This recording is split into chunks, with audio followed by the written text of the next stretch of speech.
नमस्कार, आप देख रहे हैं ग्रेटर जम्मू और मैं हूं आपके साथ नीतू सिंह। जम्मू वासियों के लिए एक बहुत ही बड़ा दिन जो है वो आने वाला है। 16 नवंबर को हारमनी इंडिया अवार्ड जो है वो होने जा रहा है, जिसमें आपकी एक्टिविटीज़ हैं, जो आप आर्टिस्ट हैं, उनके काम को सराहा जाएगा। तो एक बड़ा माध्यम हारमनी जो है अवार्ड के माध्यम से इनके काम को सराहा गया है। आइए बातचीत करते हैं कि क्या कुछ खास इस हारमनी इंडिया अवार्ड में रहने वाला है। सर, आपका नाम? मेरा नाम सौरभ जाडू है। मैं एक सिंगर और म्यूज़िक कंपोज़र हूँ और हार्मनी कल्चरल फाउंडेशन का पार्ट हूँ एक। सर, हारमनी इंडिया अवार्ड 2024 जिसका आयोजन जो है 16 नवंबर को हो रहा है, क्या कुछ खास इसमें रहने वाला है? देखिए, हार्मनी कल्चरल फाउंडेशन बेसिकली 2014 में एस्टैब्लिश हुआ था और हमारा जो मिशन है फाउंडेशन का वो लैंग्वेज प्रिजर्वेशन है, आर्ट एंड कल्चर। स्पेशली ये जे.एंड.के फोकस्ड ऑर्गेनाइजेशन है, तो जे.एंड.के का जो आर्ट एंड कल्चर है उसकी लैंग्वेज और लिटरेचर पे काम करता है बेसिकली। और जो हमारा दूसरा एक मिशन है वो रिकनेक्टिंग कम्युनिटी थ्रू आर्ट है। तो जो हारमनी इंडिया अवार्ड है वो एक उसका पार्ट है, कम्युनिटीज़ को जोड़ने का काम करता है ये बेसिकली। तो जो हमारा जो 10th एडिशन होने जा रहा है, ये पिछले 2014 से 10 साल से हो रहा है। पिछला साल 9th एडिशन हुआ था, जिसमें LG Manoj Sinha ji chief guest भी थे और उन्होंने काफ़ी अप्रिसिएशन दिया हमारे इस इनिशिएटिव के लिए। इस बारी का जो प्रोग्राम होने जा रहा है 2 डे सेलिब्रेशन है बेसिकली। तो 15th को हमारा वर्कशॉप होने जा रहा है और 16th को हमारा अवार्ड सेरेमनी है। वर्कशॉप म्यूज़िक से related basics of Indian classical music और फोक फॉर्म्स ऑफ कश्मीर के ऊपर है वर्कशॉप। 16 तारीख का प्रोग्राम अवार्ड से रिलेटेड है।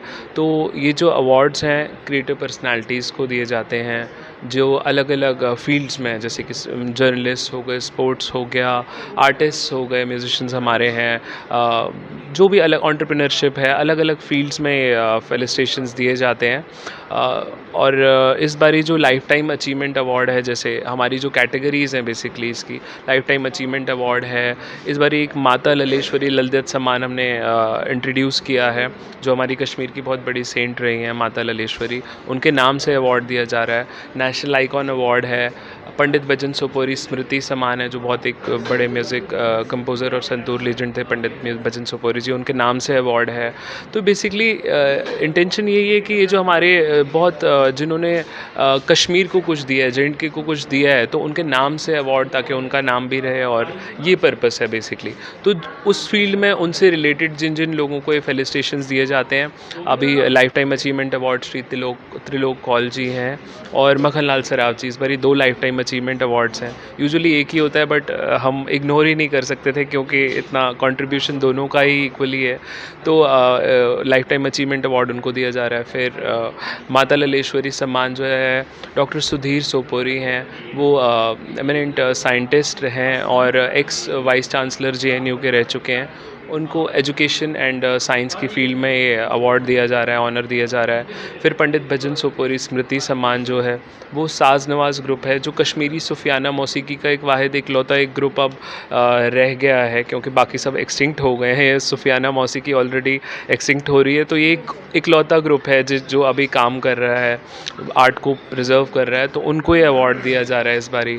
फिर नेशनल आइकॉन अवार्ड है, जो शीतल देवी और राकेश कुमार, जैसे आप जानते होंगे, जो पैरालंपिक्स में अभी मेडल्स लाए हैं जे.एंड.के के लिए, इंडिया के लिए, उनको ये अवार्ड दिया जा रहा है, नेशनल आइकॉन अवार्ड। इसी तरीके से अलग अलग कैटेगरीज़ हैं। युवा में जैसे है, क्योंकि सीनियर्स को और यूथ को इक्वली हम अपने फेलिसिटेट करते हैं, तो युवा पीढ़ी में जो हमारे यंग आर्टिस्ट हैं, इफ़रा काक है, थिएटर की फील्ड में, उनको दिया जा रहा है ये अवार्ड।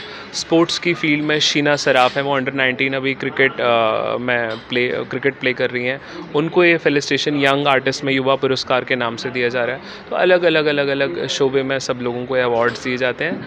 ये फंक्शन 16 तारीख को होने वाला है अभिनव थिएटर में जम्मू में। तो दर्शकों से रिक्वेस्ट है कि वो ज़रूर आएँ इस सेरेमनी में और पार्ट बने इसका। चाहे बात हो आर्टिस्ट की या किसी भी फील्ड की बात हो, अवार्ड कितना महत्व रखता है? जी देखिए, अवार्ड्स बेसिकली एक एनकरेजमेंट और एप्रिसिएशन जो है किसी के लिए भी, अगर हमें कोई फेलिसिटेट करता है, ऑनर करता है, या ये कहता है कि आप जो कर रहे हैं बहुत अच्छा है बेसिकली। और खाली हम ही नहीं कहते, सब कलेक्टिवली देते हम हैं, मगर ये आवाज़ सभी लोगों की होती है, सबकी आवाज़ होती है। और अगर वो आपको चेयर अप करते हैं इस चीज़ के लिए, तो नेचुरली जो हम एफ़र्ट्स जो हम काम में करते हैं, हमारा जो अपना जो स्ट्रेंथ है और हमें स्ट्रेंथ मिलती है और हमारा इंस्पिरेशन बढ़ता है और हम उतनी दुगनी तेज़ी से हम काम करते हैं। तो नेचुरली ये सब चीज़ें जब कलेक्टिवली मिल के आती हैं, तो ये एक स्टेट को प्रॉस्परस बनाती हैं। तो ओवरऑल जे.एंड.के स्टेट प्रॉस्पर होता है। तो कितना एक कंट्रीब्यूशन है इक्वली ये, मतलब अवार्ड्स का जे.एंड.के स्टेट के लिए। तो ये हमारा फाउंडेशन काम करता है। सर, जिस तरह से आजकल डिजिटल वर्ल्ड है, सोशल मीडिया का ज़माना है, आर्ट, कल्चर, लैंग्वेज को संजो के रखना कितना मुश्किल रहता है आजकल के दौर में? क्योंकि हमारा ऑर्गेनाइजेशन जे.एंड.के फोकस्ड है और Kashmiri specially Kashmiri literature, Kashmiri language के ऊपर ज़्यादा काम कर रहा है इस वक्त। तो हमारे जो यंगर जनरेशन है, जैसा कि मैंने बताया कि हमारे जो ऑर्गेनाइजेशन के इनिशिएटिव्स हैं, उसमें एक इनिशिएटिव ये भी है हारमोनीज़ क्वायर ऑफ जे.एंड.के का। जो वो क्वायर ग्रुप है 2018 में एस्टैब्लिश हुआ था, बनाया था। वो क्वायर ग्रुप जो है, सारे यंग आर्टिस्ट जो भी हमारे जे.एंड.के के हैं, वो कलेक्टिवली उनको जोड़ के हम परफॉर्म करते हैं। हमने अभी तक पैन इंडिया परफॉर्म किया हुआ है। और जो हमारा एक बहुत ही बड़ा मेजर परफॉर्मेंस था, वो 2021 में था, आज़ादी का अमृत महोत्सव, जिसमें पीएम मोदी जी ने इनॉग्रेट किया था वो। तो हमारा जो ये क्वायर ग्रुप है, ये गुजरात में हमने परफॉर्म किया था और नॉर्थ रीजन से हमारा ही इकलौता ग्रुप था जो सिलेक्ट हुआ था इसके लिए। तो हमारे लिए बहुत बड़ा एक एप्रिसिएशन था। ये इस तरीके से हमारा जो है यंगस्टर्स को लेके जो हमारा रोल है फाउंडेशन का, वो बहुत ही महत्वपूर्ण है और उनको फोकस करके किया जाता है काम सारा।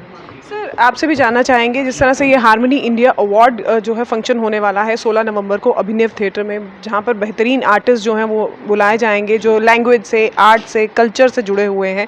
और ऐसे में ये अवार्ड जो है जब हम देते हैं, तो ये कितना फेलिसिटेट करते हैं और यूथ को कितना इंस्पायर करते हैं? ये बड़ा अच्छा सवाल आपने किया है। दो इसके पर्पज़ है। एक तो वो लोग जिन्होंने अपनी ज़िंदगी दे दी ये आर्ट को प्रमोट करने में या लिटरेचर में, या आप जानते हैं आज की तारीख में भी अभी भारत में ऐसे हालात नहीं हैं कि कोई थिएटर आर्टिस्ट जो है वो सिर्फ थिएटर करके सर्वाइव कर सके, या कोई राइटर है वो सिर्फ लिखने से सर्वाइव कर सके, या जो म्यूज़िशियन है वो सिर्फ म्यूज़िक बजाने से ही सर्वाइव कर सके। ऐसे में जो लोग बेलौस खिदमत करते हैं इन कलाओं की, उनको फेलिसिटेट करना इसलिए ज़रूरी है कि हम उनको एक मैसेज दें कि that the society appreciates your contribution. हम ये अप्रिशिएट करते हैं कि आपने जो हमारी कला को दिया है, जो हमारे म्यूज़िक को दिया है, जो हमारे थिएटर को दिया है, हमें उसका एहसास है और हम आपका शुक्रिया अदा करते हैं इस अवार्ड के माध्यम से। दूसरा, जो हमने युवा पुरस्कार रखे हैं, जैसे यंगस्टर्स हैं, हम उनको भी अवार्ड करते हैं। उनको ये कहते हैं कि आप सही रास्ते पर जा रहे हो, आप बहुत अच्छा काम कर रहे हो, इसमें आगे जारी रखो। ये उनके लिए एक बूस्ट का काम करता है। जो अवार्ड है, जो यंग एक आर्टिस्ट है, यंग कलाकार है, उसके लिए एक मोरल बूस्टिंग का काम करता है कि वो आप अच्छा काम कर रहे हो, आप ये काम और करो, ये बहुत अच्छा काम। इस तरीके से ये टू वे प्रोसेस है। सेकेंडली, जो इनका क्वायर ग्रुप है वो बहुत ही, मैं आपको ये बताना चाहता हूँ बिकॉज मैंने उनकी परफॉर्मेंसेस देखी हैं, वो बहुत ही अच्छा एक क्वायर ग्रुप है जिसमें बिल्कुल यंग जो 16, 17, 18 साल के छोटे छोटे यंगस्टर्स जो हैं वो उसमें परफॉर्म करते हैं।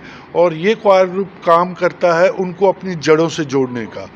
वो अपनी जड़ों से जुड़े रहें, अपने आर्ट को पहचाने, अपने संगीत को पहचाने, अपने कल्चर को पहचाने, अपनी सभ्यता संस्कृति को पहचाने, ये उनका काम करता है। तो इसलिए मुझे लगता है ये जो ऑर्गेनाइजेशन है ये बहुत ही महत्वपूर्ण काम कर रही है इस फील्ड में, इस अपने कल्चर को प्रिजर्व करने में, अपनी संस्कृति को, सभ्यता को प्रिजर्व करने में। आखिरी सवाल रहेगा, जैसे कि आपका कोर ग्रुप है जो एक बड़ी मेहनत कर रहा है खासकर यंगस्टर्स को अपने साथ जोड़ने के लिए, ताकि हमारा जो कल्चर है, हेरिटेज है, लैंग्वेज है, वो किसी तरीके से प्रिजर्व रहे, किसी तरीके से आगे जो ये बढ़ता रहे। तो कुछ मुश्किलातें आती हैं जब नए यंग पीढ़ी को या नई नौजवान पीढ़ी को आप इसमें जोड़ते हैं, उसमें कुछ दिक्कतें आती हैं आपको? जी, ज़रूर आती हैं। अलग और दिक्कतें जो आती हैं वो बहुत अलग-अलग लेवल पे आती हैं। एक तो पहला तो ये होता है कि लोगों को जोड़ना, ख़ैर लोग काफ़ी इंटरेस्टेड भी हैं जो जुड़ना चाहते भी हैं, तो उस लिहाज से दिक्कत नहीं आती। मगर जैसे ये पूरा फंक्शन, एक पूरा सिस्टम रन करना, एज़ अ फाउंडेशन भी, एज़ अ म्यूजिशियन भी काम करना उसमें, एज़ एन आर्टिस्ट भी काम करना, फिर उसके बाद एज़ ऑर्गेनाइज़र भी काम करना, तो अलग-अलग लेवल पे मुश्किलात आती हैं हमें बिल्कुल। मगर ये रहता है कि क्योंकि हमारा एक हम बहुत ज़्यादा इंस्पायर्ड हैं इस चीज़ को करने के लिए, मेरे ख्याल में वो हमें बहुत ज़्यादा स्ट्रेंथ देता है, और लोगों का प्यार है जो हमें मोटिवेट करता है, हमें इंस्पायर करता है कि हम इसको आगे ले जाएं और इसी तरह कैरी करते रहें। तो आपके काम की सराहना, आपके वजूद की सराहना हारमनी इंडिया अवार्ड करता है। तो ऐसे में ये हारमनी इंडिया अवार्ड फिर से जम्मू में होने जा रहा है 16 नवंबर को, और जम्मू कश्मीर के जितने भी आर्टिस्ट हैं जो आर्ट, लैंग्वेज और कल्चर के साथ जुड़े हुए हैं, उन्हें सम्मानित किया जाएगा। और साथ ही साथ इनकी कोर जो ग्रुप है वो काम करती है यंगस्टर्स के ऊपर, ताकि जो यंगस्टर हैं हमारे जम्मू कश्मीर के, वो ज़्यादा से ज़्यादा अपने कल्चर, अपने आर्ट, अपनी लैंग्वेज के साथ जुड़े रहें। क्या कुछ कहना चाहते हैं, क्या कुछ आपकी राय है, इसके बारे में कमेंट सेक्शन में राय ज़रूर रखिएगा। तब तक के लिए मुझे दीजिए इजाज़त। कैमरामैन अजय जाड़ू के साथ मैं नीतू सिंह, ग्रेटर जम्मू के लिए। धन्यवाद।